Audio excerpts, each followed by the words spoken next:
It's Nakba Day, and you need to know that the Nakba never ended. Today, May 15th, marks the 77th anniversary of the Nakba. For 77 years, Palestinians have been burdened by the memory of the mass ethnic cleansing of 80% of their people and the colonization of 78% of their homeland in 1948. Nakba means catastrophe in Arabic and refers to this ethnic cleansing of Palestine, which was carried out by Zionist militias to make room for the creation of Israel. Here's a brief rundown of the events that led up to the Nakba. From the years 1915 to 1917, the British Empire promised three different groups of people control over Palestine. First off, in the McMahon Correspondence, they promised Arab nationalists independence in Palestine if they fought alongside the British against the Ottoman Empire. Then, after the war, the British Empire made a secret agreement with the French called the Sykes-Picot Agreement to divide up the Ottoman Empire between the two. Then finally, in 1917, Britain promised a national home for the Jews in what is called the Balfour Declaration. Shortly afterward, Britain took control of Jerusalem from the Ottoman Empire. Following this, Britain creates the Mandate of Palestine, which it uses to prop up Zionist institutions while denying Arabs the right to form their own.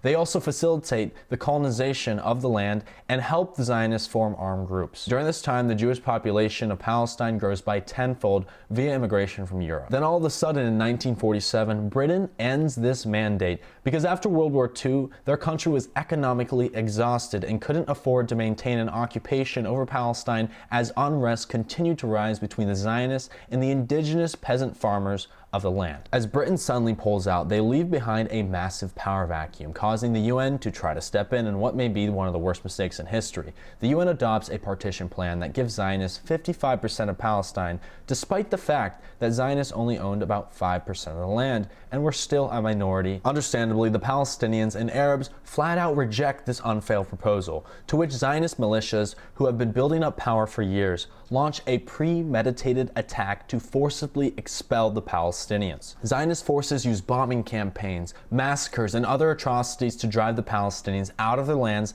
out of their villages, killing thousands in the process in a deliberate campaign named Plan Dalet. In total, Zionists expelled 80% of the Palestinian population from their lands and shortly thereafter declared the State of Israel in that cleansed land on May 14th, 1948. Zionists spend the time thereafter working to erase Palestinian history, culture, and identity. Some of the things they did were planting non-native forests over the destroyed Palestinian villages that they did not want to settle, demolishing Palestinian archives, and renaming everything in historic Palestine in a process called de-Arabization. In 1967, Israel occupies the remaining 22% of historic Palestine, East Jerusalem, the West Bank, and Gaza. And today, there are millions of Palestinians who remain refugees. They are denied their right of return while the State of Israel welcomes in all Jewish Zionists to come settle. And there are over 5 million Palestinians who live under Israeli occupation right now. This is the second year in a row I've had to make a Nakba Day video while the Palestinians are facing a genocide. This is not only a day of mourning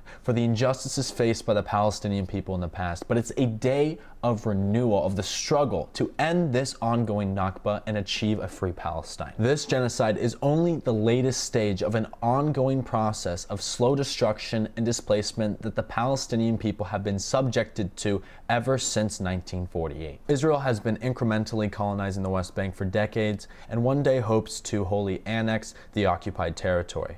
Right now, they approved a plan to invade Gaza once again, called Gideon's Chariots, to permanently occupy it and force out the Palestinians once again, of which 70% of Gazans are children of Nakba survivors. The Nakba never ended because the Nakba is ongoing. And it may feel hopeless, but this Palestinian resistance is the strongest it's ever been. The People's Movement for a Free Palestine is the most popular it's ever been. And the cracks are beginning to show within the apartheid systems of Israel. But this latest stage of genocide and expansion is not a sign of Israel's strength. It's a sign of their weakness. Crumbling societies turn to military expansion in times of distress in a last-ditch effort to secure control and maintain the cohesion of their societies. But it's too late. The world knows exactly what Israel is now, and their days are numbered. I want to end this video with a challenge to everyone to have a conversation with somebody who hasn't been taught about the Nakba yet. Maybe you just send them this video. But once somebody understands what the Nakba is, they see how Israel has always been the oppressor and why we must have a free Palestine. So thank you, and free Palestine.